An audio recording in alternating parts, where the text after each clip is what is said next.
Amis dans le Seigneur, que la paix, la grâce, l'amour du Dieu de Père, la douce intime communion du Saint-Esprit demeure dans la vie. Nous saluons l'Église là, nous saluons Internet matin et nous saluons tout le monde qui est déjà branché dans l'étude ça que nous gagnons pour la gloire de Dieu, pour nous exalter Seigneur. Matin, nous voulons parler de le ciel. Nous voulons parler matin de le ciel. Texte n'apprend, c'est serviteur ça, et à savoir de Salomon qui écrit et texte ça qui c'est dans Ecclésias 5 verset 1 à 6. Ecclésias 5 verset 1 à 6. Et ou-même qui quand un jeune nous capable de lire et l'appeler comme ça. Dieu est au ciel et toi sur la terre. C'est pourquoi crains Dieu. Dieu est au ciel et toi sur la terre.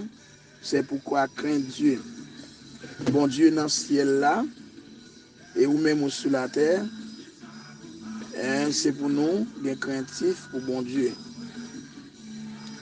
Alors, si nous apprenons le mot ciel qui est identifié dans le texte là, mais la Bible relate le trois ciel. C'est pour raison que nous avons premier ciel là qui c'est atmosphérique, deuxième là qui c'est plan terre, et troisième là qui c'est le paradis. Et premier c'est là où les oiseaux capables de voler, les oiseaux capables de voler, et si vous dépassez l'atmosphère là, il a boulé. Et deuxième là c'est planétaire, et qui c'est côté étoile, la lune, soleil, etc. demeure. Et troisième là c'est le paradis, c'est la demeure de Dieu. Et l'homme, y a-t-il des pouvoirs jusqu'à un plan terre et les oiseaux ont une limite l'idée atmosphérique et Dieu demeure dans les cieux. Et question à poser avec l'église là matin, qu'est-ce que le ciel? Qu'est-ce que le ciel? C'est la grande question à poser. Qu'est-ce que le ciel? Dit que le ciel est la demeure de Dieu. Le ciel est la demeure de Dieu.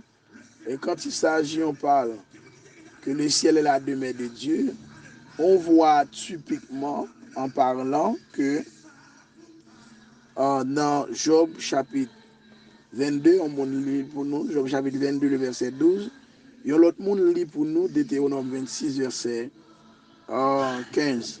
Verset 15, l'autre monde a appelé pour nous, on a fait ça comme ça, on a fait ça comme ça. Dieu n'est-il pas d'en haut dans les cieux? Regarde le sommet des étoiles, comme il est élevé. Là, dans Job 22, verset 12, là, Job posait une question dans la souffrance. La question pour laquelle que Job a posé, Dieu n'est-il pas d'en haut dans les cieux? Et regarde les sommets des étoiles comme il est élevé. Là, nous avons souligné, c'est les cieux. C'est-à-dire, quand il s'agit, on parle des cieux, on voit les trois cieux. On voit atmosphérique, planétaire et paradis dans ce verset. C'est la première réponse pour la question qu'est-ce que le ciel? Le ciel est la demeure de Dieu.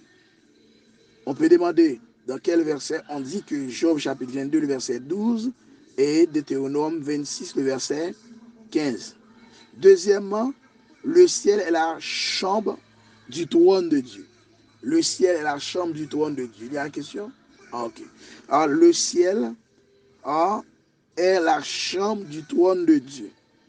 Regardez dans Psaume 103, le verset 19. le psaume 103, le verset 19. Le psaume 103, le verset 19, il dit que l'Éternel a établi son trône dans les cieux. Toujours les cieux. Le ciel au pluriel. Les cieux.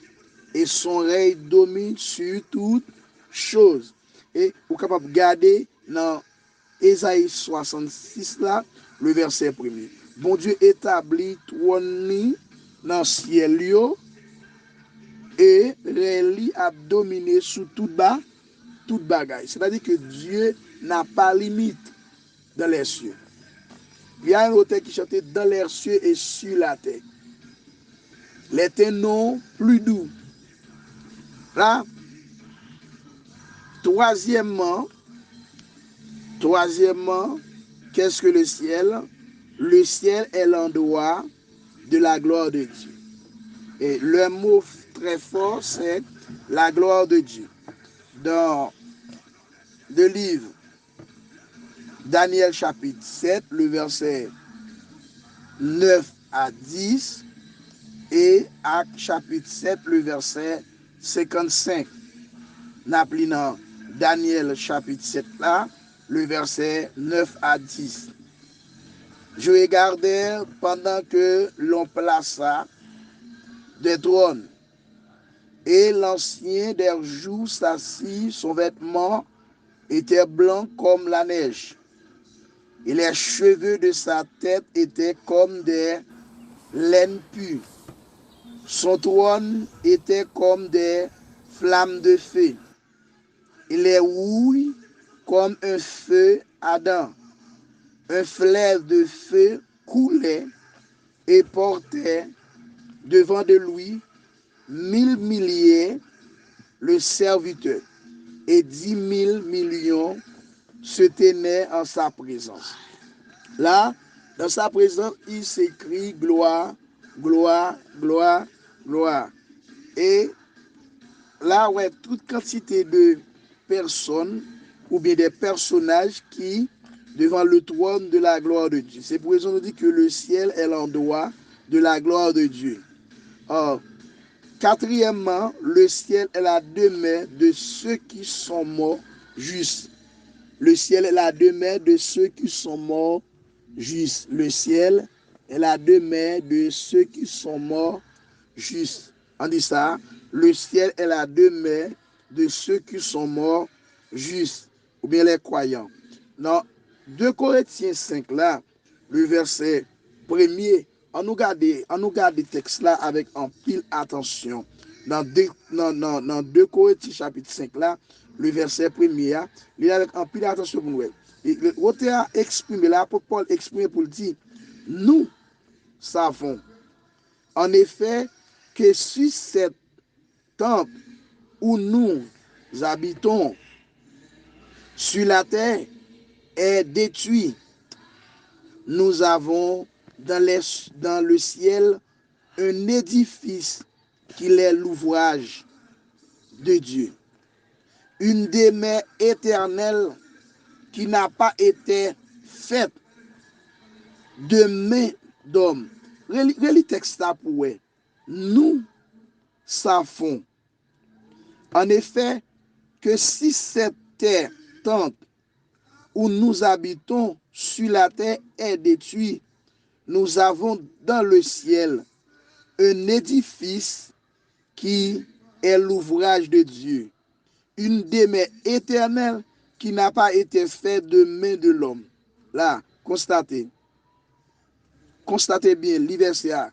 Bien pour que qui ça apôtre Paul exprimer là en deux versets pour montrer que si t'as gagné une destruction qui t'a fait sur la terre et t'as détruit, t'as gagné un ravage, t'as gagné des missiles comme Satan 2 qui t'a ravagé territorial, ravagé terre, et t'as un événement naturel aussi. Apôtre Paul dit nous là que nous gagnons dans le ciel là un édifice qui fait avec main bon Dieu, un demeure éternel qui pas fait avec main de l'homme, et nous va habiter là. Le ciel est la demeure de ceux qui sont morts justes. Cinquièmement, le ciel est la future demeure de tous les croyants. La future demeure de tous les croyants. Et une parole, ça, c'est Apocalypse chapitre 7. Là, le verset 9 à 10, Apocalypse chapitre 7, le verset 9 à 10, dit que le ciel est la future demeure de tous les croyants. De tous les croyants. On va lire le texte là comme ça. On va lire là avec nous, par un temps. On va lire, dit, après cela, ça c'est Jean, apôtre Jean qui a parlé. Après cela, je regardais et voici, il y avait une grande foule que personne ne pouvait compter, de toute nation, de toute tribu, de tout peuple et de toute langue. Ils s'éteignèrent devant le trône et devant l'agneau, revêtis de robes blanches et des pales dans les mains. Et ils craignent d'une voix forte en disant, le salut est à nos dieux qui est assis sur le trône. Le salut est à notre Dieu qui est assis sur le trône. C'est-à-dire, salut à la vie éternelle là, il pas dépend de personne, à savoir de Dieu qui chita sur le trône et qui donne à ceux qui font la volonté de Dieu.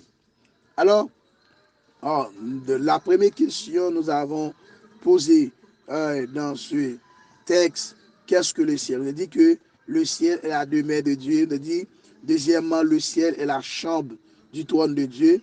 Troisièmement, le ciel est l'endroit de la gloire de Dieu. Quatrièmement, le ciel est la demeure de ceux qui sont morts justes. Et troisième, le ciel est la future demeure de tous les croyants. Alors maintenant, nous parlons de la nature du ciel. L'église là, nous parlons ensemble la nature du ciel. Éternel, nous parlons ensemble la nature du ciel. La nature du ciel dans 1 Corinthiens chapitre 2, le verset 9, 1 Corinthiens chapitre 13, le verset 12. Le ciel est un endroit qui dépasse de tout ce que nous pouvons imaginer. D'ores et déjà dit, le ciel est un endroit qui dépasse tout ce que nous pouvons imaginer. Alors, le ciel est un endroit de sainteté rempli de gloire et l'éternel. Alors que même si la Bible ne donne pas des descriptions de tous les détails de la nature du ciel, elle nous donne certains indices au son sujet. Et premièrement que nous sommes capables de dire que le ciel de la nature, c'est un lieu rempli de gloire. C'est un lieu rempli de gloire. C'est-à-dire, pas rien qui a fait, c'est bail, bon Dieu, gloire dans le ciel là. Tous les anges, ils doivent bail, bon Dieu, gloire, bail, bon Dieu, louange, même si elle mérite. Alors, si je suis dans Matthieu chapitre 13 là, Matthieu chapitre 13, le verset 43, on nous regarde ensemble Matthieu chapitre 13, le verset 43, il dit que alors les justes resplendiront comme le soleil dans le royaume de l'épée. Alors les justes resplendiront comme le soleil dans le royaume de l'épée. Alors c'est ça que quand il s'agit yo dans royaume bon Dieu ben yo clairé et puis qui ça fait yo là pour bail bon Dieu gloire, bail bon Dieu louange. Et deuxièmement, la nature du ciel, c'est un endroit d'adoration continuelle. Ça veut dire pas de limite, pas de temps donné, pas de seconde ou bien quelconque pour pas bail bon Dieu gloire. C'est ça que les anges les rachetés Bible a dit là pour bail bon Dieu gloire. Si nous lis avec nous dans Apocalypse chapitre 5 là, le verset 11 à 12, et bien Apocalypse chapitre 19, le verset 1 à 6, vous pouvez regarder. Ok, frère Jonathan, lit pour nous Apocalypse chapitre 5 là, le verset 11 à 12, et puis frère Jean, Li pour nous, Apocalypse chapitre 19, là, le verset 1er à 6. Oh, il dit comme ça, et après cela, j'entendis dans les cieux comme une voix forte d'une foule nombreuse qui disent Alléluia, le salut, la gloire, la puissance sont à nos dieux. Et j'entendis comme d'une voix d'une foule nombreuse, comme un bruit de grosses eaux et comme un bruit de fort tonnerre, disant Alléluia, car le Seigneur notre Dieu Tout-Puissant est entré dans son règne.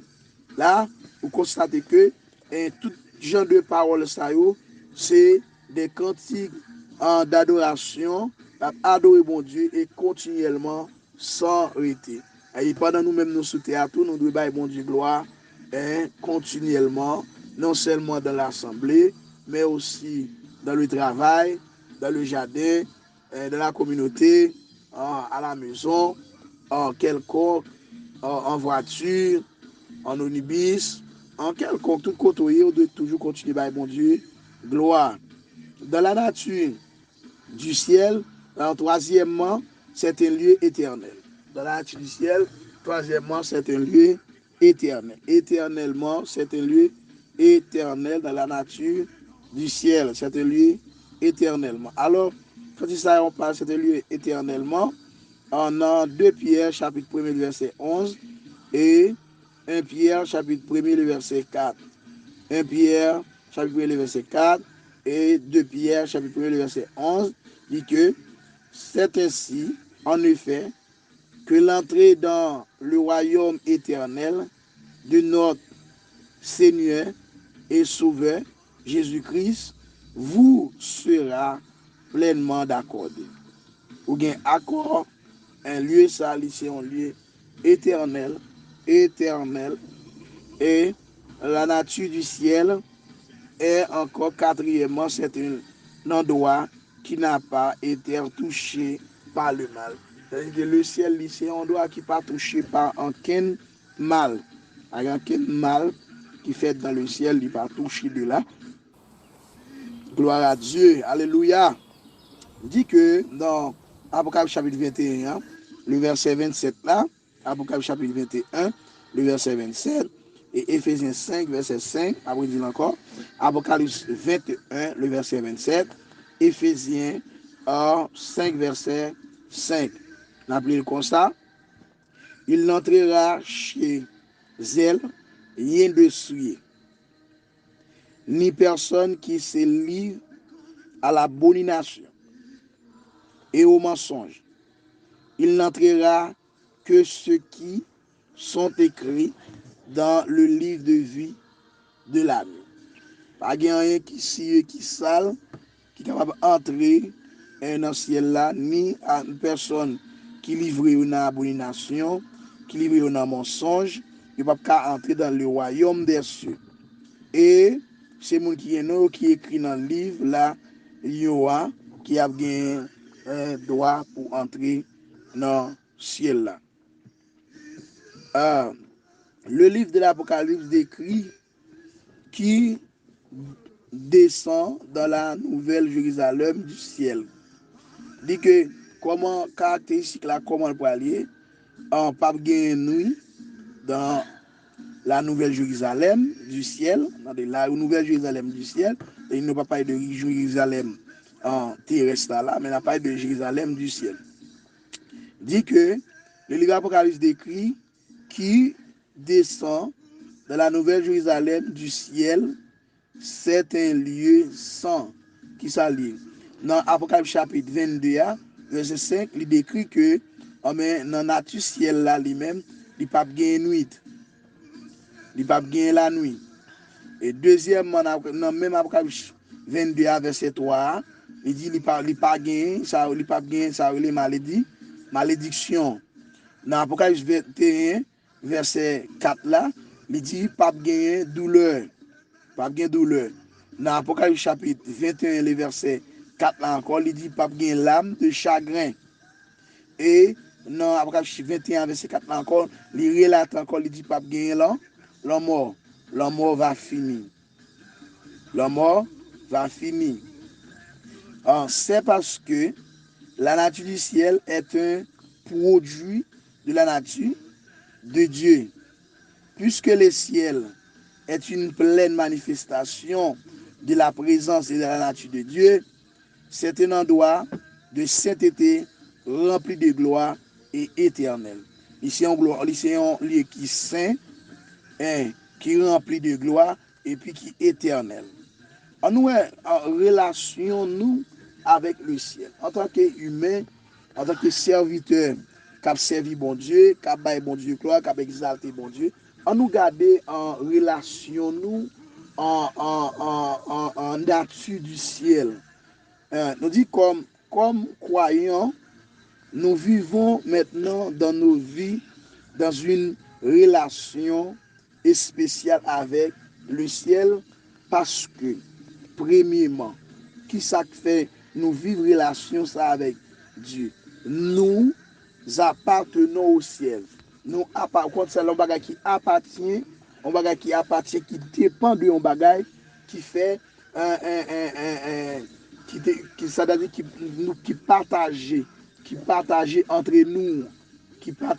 nous, alors que dans Hébreu chapitre 12 là, le verset 22 à 23, l'auteur hébraïque là il dit que mais vous vous êtes rapprochés de cité du Dieu vivant, la Jérusalem céleste. Il faut nous utiliser parce que il y a des gens qui comprennent c'est Jérusalem ça qui là, c'est Israël, c'est ça on pense. Mais thème bien parlé dit que en nous, mais vous êtes approchés de la cité du Dieu vivant, la Jérusalem céleste. Le mot c'est la Jérusalem céleste. Et quand il ne s'agit pas de la Jérusalem céleste, là nous adjectif en dérivé du ciel qui placé devant Jérusalem. Et c'est que quand il s'agit ouais Jérusalem ouais la caillou, parce qu'il dit c'est pour commencer à prêcher l'évangile là, Jérusalem en Samarie jusqu'à l'extrémité de la terre. Quand il s'agit moi Jérusalem moi ouais maison moi demeure. Et que là nous constatons il dit mais vous êtes approchés de la cité du Dieu vivant, la Jérusalem céleste. Des myriades qui forment le cœur des anges de l'assemblée des premiers-nés inscrits dans les cieux. Là, et ça c'est, premièrement, nous appartenons au ciel. Deuxièmement, c'est l'endroit de notre trône. Attendez bien, oui, pas parler de Dieu là, on a parlé de relation que nous avons avec ciel là. Mais ciel là, c'est endroit ça c'est endroit trône nous. Comme ça veut dire trône. Nous chantons quand ça nous dit moi ouais bon Dieu, chita sous trône ni, puis ou la prier sous nous mais quand il s'agit c'est endroit trône nous même tout nous parler régner avec Christ. Nous allons régner avec Christ. M'appeler Éphésiens chapitre 2, le verset 6 là qui dit il nous a ressuscités ensemble et nous a fait asseoir ensemble. Tenez bien. Dans les lieux célestes en Jésus-Christ. Mes amis, quand on écrit un verset, il nous a ressuscités ensemble et nous a fait asseoir ensemble dans les lieux célestes en Jésus-Christ. Alléluia, gloire. Et troisièmement, il dit que la source de notre vie vient du ciel. Toujours relation avec le ciel là, en même source la vie nous, li revient avec ciel là. Qui sont constatés? Dans Éphésiens chapitre 2, le verset 3, Colossiens chapitre 3, le verset 1 à 4, ça dit, béni soit Dieu, le Père de notre Seigneur Jésus-Christ, qui nous a bénis de toutes sortes de bénédictions spirituelles dans les lieux célestes en Jésus-Christ. Alléluia. Alléluia. Les versets pour nous après, écrit commentaire yo, en partager yo, comprendre, pour la gloire de Dieu. Quatrièmement, notre relation avec le ciel. Quatrièmement, nos noms sont inscrits dans le ciel. Non nous écrit qui bon dans le ciel là. Dans Luc chapitre 10, le verset 20, Luc chapitre 10, verset 20, et aussi dans Hébreux 12, verset 23, cependant, nous réjouissez. Ouais? On a dit, cependant, ne vous réjouissez pas de ce que les esprits vous sont soumis, mais réjouissez-vous de ce que vos noms sont écrits dans les cieux. Les disciples, puis nous réjouir parce que un esprit yo soumet devant nous. Mais réjouis plutôt parce que nous écrit dans ciel yo. Alléluia. Gloire à Dieu.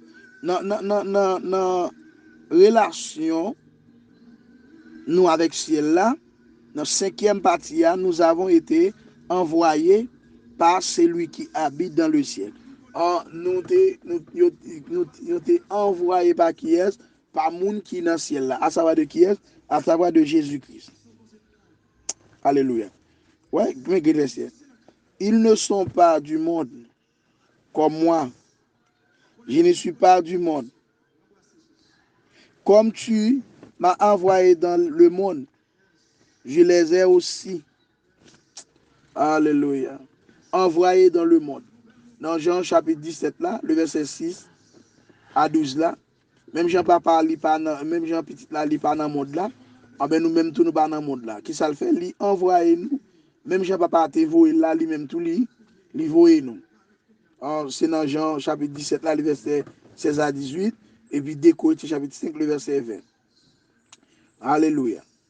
Là, on constate que nos yeux sont fixés sur le ciel. Je nous fixé sur qui ça? Sous le ciel. La 6e partie, c'est que je nous fixé sur qui ça? Sur le ciel. Je nous fixé sur le ciel. On a adoré Seigneur. On a adoré bon Dieu. Dans 2 Corinthiens chapitre 4, verset 17 à 18, Pierre lit pour nous dans Hébreux chapitre 11, verset 9, à verset 10 là, et Martine lit pour nous dans Hébreux chapitre 14, le verset 16. Car nos légères afflictions du moment présenté produisent pour nous, au-delà de toute mesure, un poids éternel de gloire, parce que nous regardons non pas aux choses visibles, mais à celles qui sont invisibles. Car les choses visibles sont passagères et les choses invisibles sont éternelles.